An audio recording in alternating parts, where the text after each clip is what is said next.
Un, 2, 3, c'est parti. Bonjour tout le monde. Bienvenue pour ce nouveau numéro de Mon patrimoine. Aujourd'hui, je suis avec un invité de marque, Philippe Simo d'Investir au pays. Salut Philippe. Salut. Yes. Actuellement, pour ceux qui vont écouter cette interview, nous sommes en mai, le 1er mai 2020 à la fête du travail et nous sommes encore en plein confinement. Et la première question que je vais te poser, Philippe, c'est comment gérer ses finances en tempête de COVID-19? Normalement, je pense que la période de confinement, c'est la période la plus facile puisque les gens sont bloqués chez eux et donc ils sont très limités dans les dépenses qu'ils peuvent faire. Je trouve que c'est une aubaine pour beaucoup de gens. En tout cas, ce sont les retours que j'ai parce que cette période leur permet aussi à eux de constater qu'il y a peut-être pas mal de choses qu'ils achetaient et qui n'étaient pas forcément nécessaires ou du moins qu'ils pouvaient vivre différemment. Mhm. Parce que parfois, on pense qu'on est obligé de faire certains achats ou de vivre d'une certaine manière. Et donc là, être bloqué à la maison pendant aussi longtemps a permis, je pense, à beaucoup de gens de reconsidérer certaines choses qu'ils achetaient. Et donc, oui, de se rendre compte que un autre monde, une autre expérience est possible. Yes. Philippe, moi, je sais que le sujet des finances personnelles, c'est un sujet qui était personnellement très cher.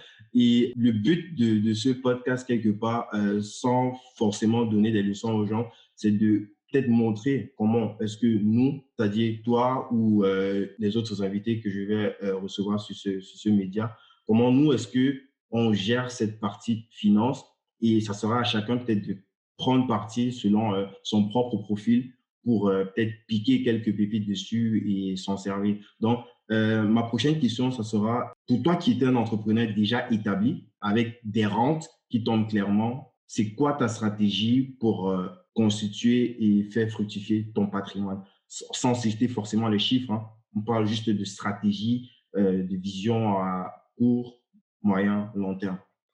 Moi, la stratégie aujourd'hui, elle est assez simple hein, pour pouvoir scaler. Alors déjà, l'idée, c'est de quand je commence un business comme celui d'investir au pays, c'est de l'amener jusqu'à un certain niveau de maturité.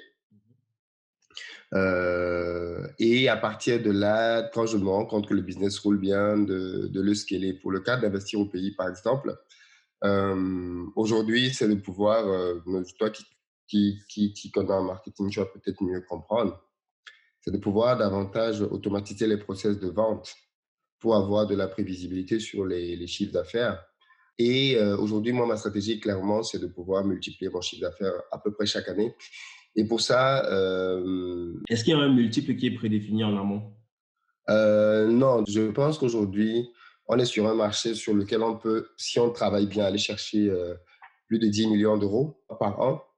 Mais bon, ça demande beaucoup, beaucoup de travail. Ça Là, on demande parle de l'infoprenariat ou on parle aussi des entreprises qui sont dures parce que on l'a pas l'infoprenariat dit, mais uniquement. bon, on va en parler sûrement dans l'autre podcast des Boya. Tu parles juste de la partie Je parle e-learning. juste de la partie infoprenariat qui aujourd'hui est clairement l'activité la plus puissante en Mhm. termes de croissance. Yes. Donc, non, non. Sur la partie infoprenariat, l'idée, c'est de pouvoir faire un scale. Et le scale, aujourd'hui, on veut le faire aussi au travers on va croître naturellement jusqu'à ce qu'on atteigne une limite. Mhm. Et dès qu'on aura atteint la limite, je pense peut-être l'année prochaine, on va faire du rachat d'entreprise pour aller prendre sur le marché des entreprises plus grandes que nous, mais qui vont nous permettre de franchir un palier. C'est une règle, ça doit forcément une entreprise, ça doit forcément être une entreprise plus grande. Ça peut pas être une petite entreprise, mais qui possède une technologie, qui maîtrise une technologie que vous n'avez peut-être pas forcément. Non, on peut prendre une petite entreprise, mais c'est pas la même chose.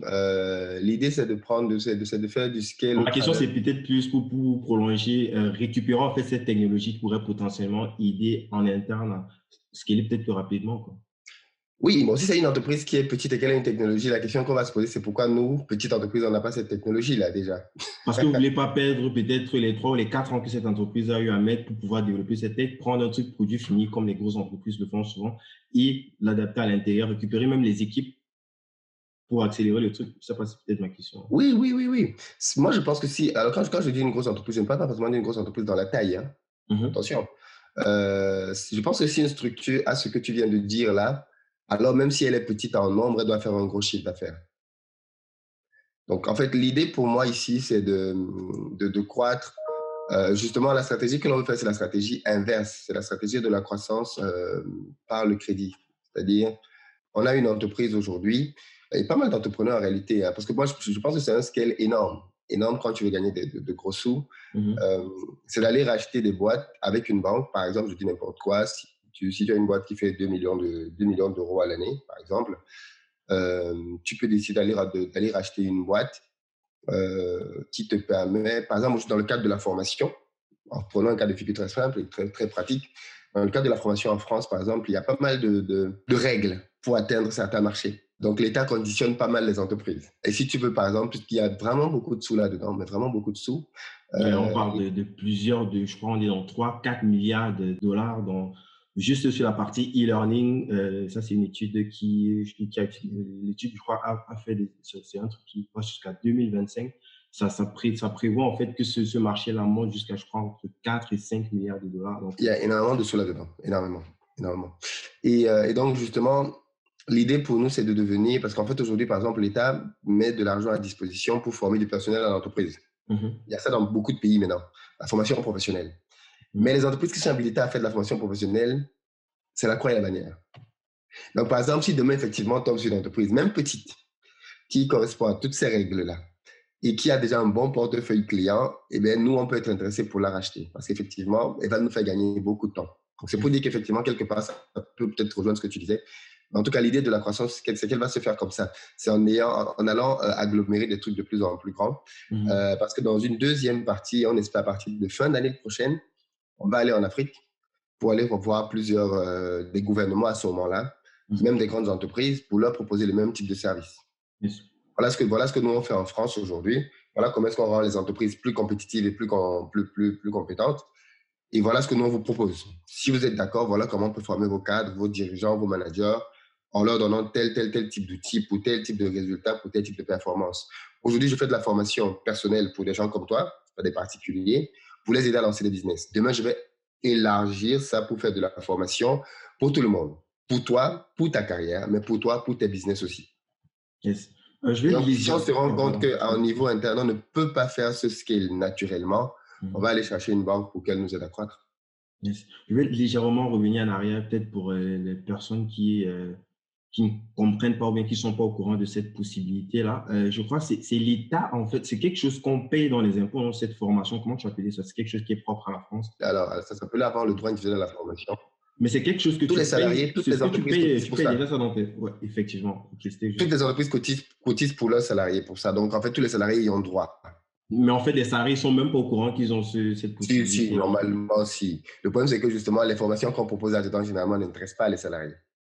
Ça veut dire que c'est l'entreprise qui choisit les formations. Ce n'est pas l'employé qui peut lui-même décider d'aller vers la formation qu'il trouve la plus intéressante pour lui. Je pense que la règle a changé. Maintenant, les employés peuvent. Avant, ils ne pouvaient pas. Maintenant, ils peuvent, justement. Mais ils peuvent aller choisir dans un catalogue de formations qui est défini. Et donc, dans ce catalogue-là, par exemple, les formations ne figurent pas. Or, si quelqu'un, par exemple, est intéressé par une formation que je fais qui coûte 2 000 euros, il va devoir les payer de sa poche. Or, il a un crédit de 3 000 euros de formation dans son compte. Yes. Donc, si j'étais dans cette base-là, il appuierait juste sur un bouton, il aurait accès à la formation et je serais payé par l'État. Yes. Donc, je vais évoquer le point. Là, tu as parlé de la partie e-learning dans ta stratégie de patrimoine. Est-ce que j'imagine, c'est le gros focus, mais est-ce que c'est essentiellement sur ça que tu comptes pour faire fructifier ton patrimoine ou alors à côté de ça, il y a des parallèles ou des segmentations que tu vas superposer dessus? Je sais pas. Forcément, mes activités sont liées. Mes activités sont liées. Je suis en train de travailler aussi sur un pôle immobilier qui va être très puissant, j'espère, à partir de l'année prochaine. En fait, 2021, on va dire c'est une année vraiment charnière. 2020, parce que 2020 prépare 2021. Ça va être une année très importante parce que dès 2021, on veut se lancer dans la promotion immobilière. Aujourd'hui, on est en train d'acheter des terres dans plusieurs villes en Afrique.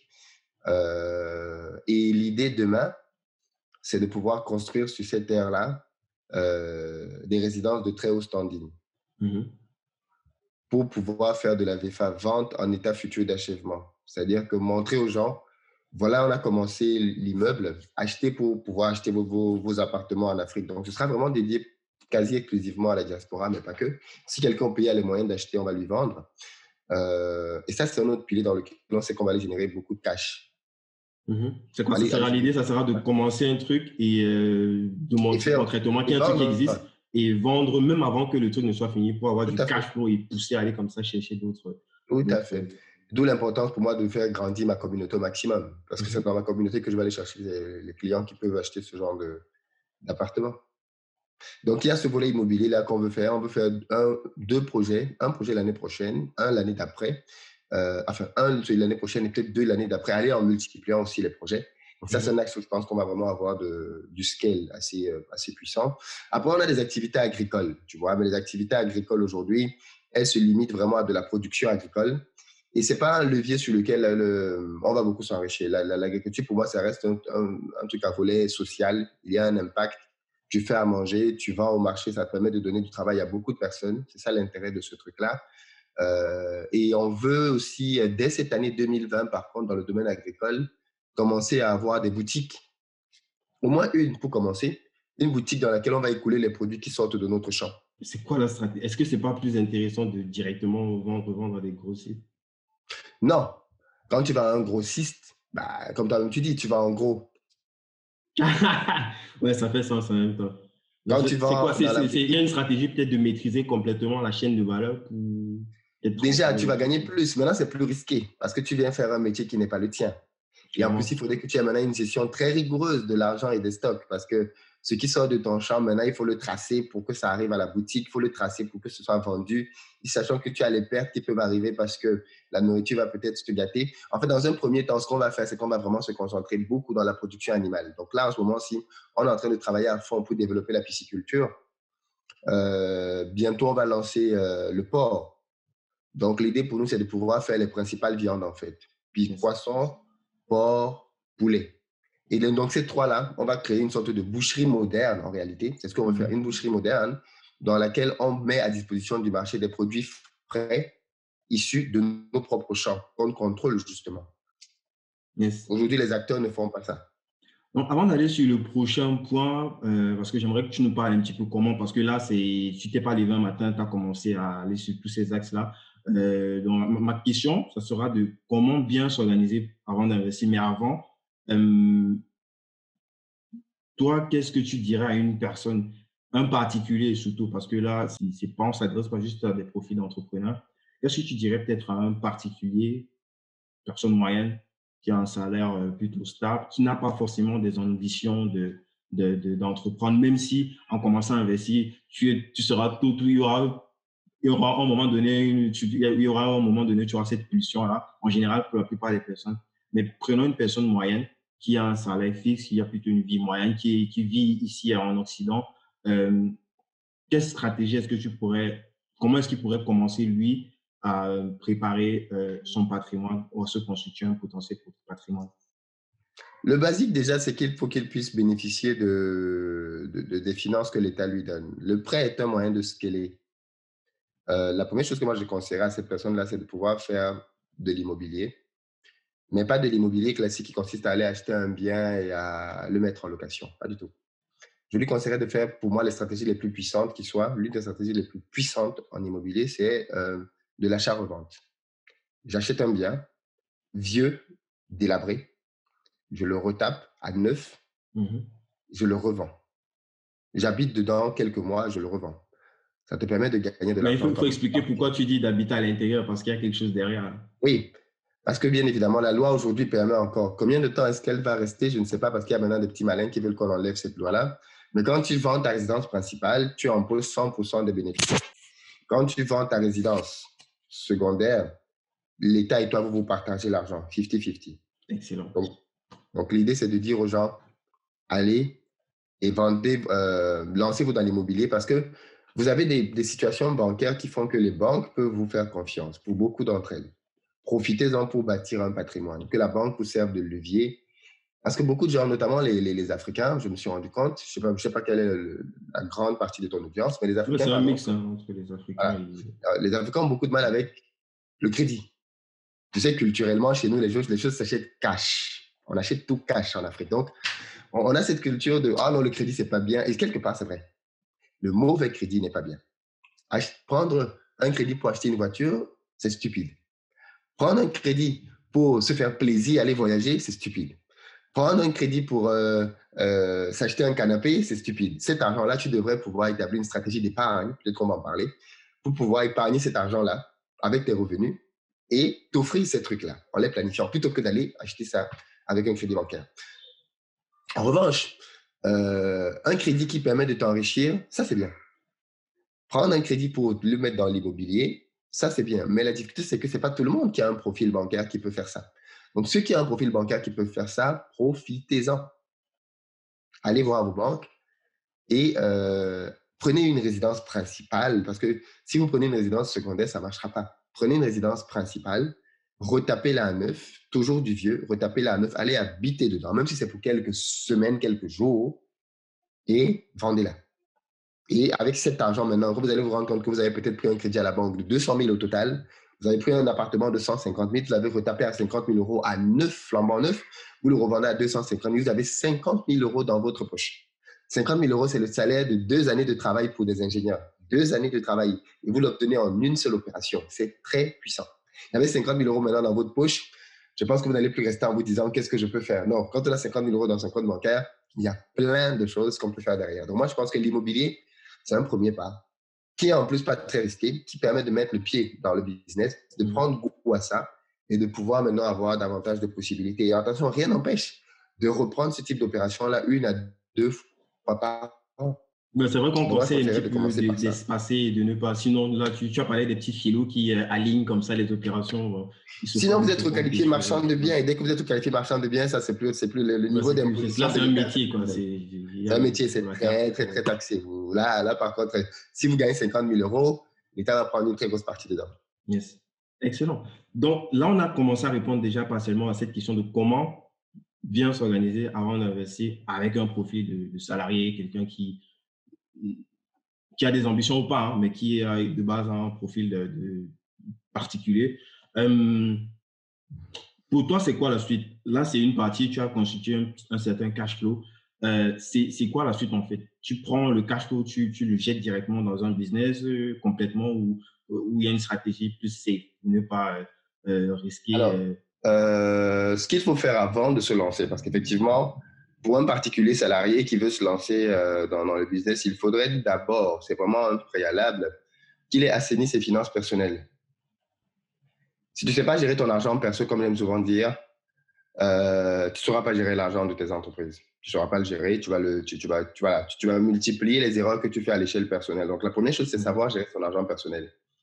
Pour ça, il faudrait avoir une bonne gestion de budget et avoir une bonne épargne de sécurité. Moi, j'aime bien dire qu'il faut avoir 6 mois d'épargne de côté. Ça veut dire quelqu'un qui a 6 mois d'épargne, c'est quelqu'un qui, même si demain le business qu'il fait ne marche pas, il a le temps de se relever. Il ne va pas se retrouver en danger tout de suite, quoi. Donc, c'est super important d'avoir une bonne épargne de sécurité avant de vouloir se lancer. Et ensuite, maintenant, par contre, avec ses bénéfices, entre parenthèses, en plus, ça s'apprend. Je veux dire, pour quelqu'un qui va dire ça s'apprend, je pense que dans ton catalogue, j'ai un petit peu fait le tour. Il y a potentiellement je ne sais pas si c'était du coaching ou c'est de la formation, mais dans ton catalogue. Non, c'est drôle que tu en parles parce qu'on a fait sortir cette semaine en plus une formation justement qui s'appelle Arrête d'être une passoire, dans laquelle Arrête d'être une passoire, dans laquelle on accompagne les gens pendant plusieurs mois. Le nom de la formation dit tout, quoi. OK.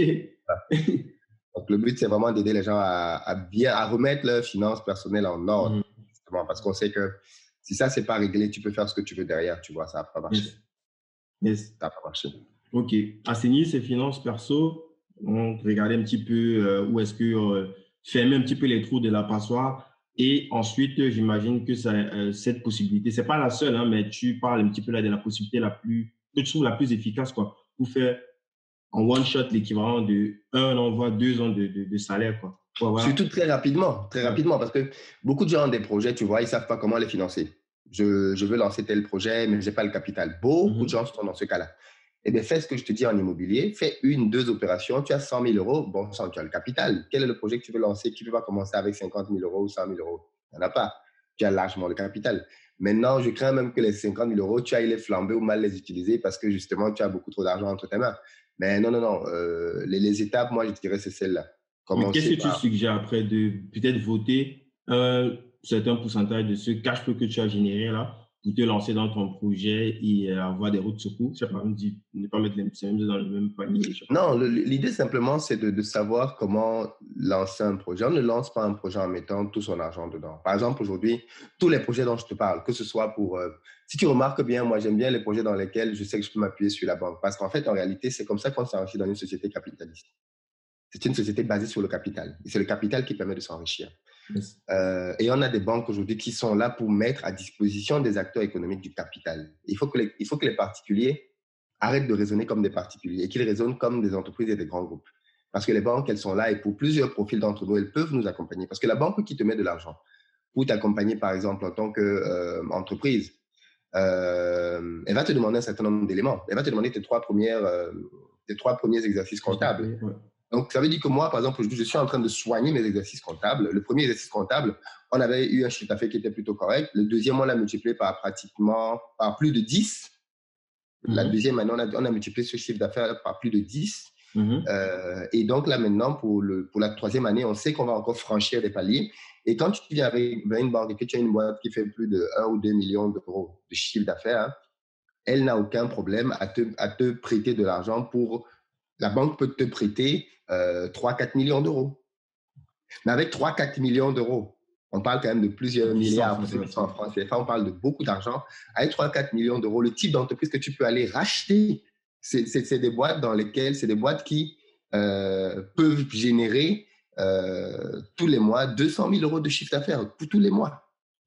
Donc, tu vas passer du gars qui était à ce niveau-là où il gérait une boîte qui fait 2 millions d'euros à une boîte qui tout de suite peut gérer 10-12 millions d'euros par an. Donc, tu passes à un autre niveau, quoi. Et même tes remboursements de crédit, donc justement bancaire, parce que si tu prends 4 millions d'euros, le remboursement qui n'est pas forcément conseillé, quoi. Non, je ne demande pas d'anticiper, mais je dis que tu as de quoi rembourser la banque tous les mois. Parce que si tu as une boîte qui fait 200 000 euros de chiffre d'affaires, bon sang, je veux dire, tu as de quoi rembourser une banque à qui tu as prêté 4 ou 5 millions. Mais c'est comme ça que ça marche. Et ça, c'est ce que en fait, c'est ce grand schéma-là que je montre à la petite échelle. Mais toutes les boîtes font ça. Et il se trouve que plus tu vas grandir en faisant ça, parce que toutes les boîtes grandissent en faisant ça. Toutes. Il y a de la croissance naturelle toujours, c'est-à-dire je recrute du personnel, on fait grandir notre activité, mais il y a toujours de l'acquisition d'autres structures, toujours.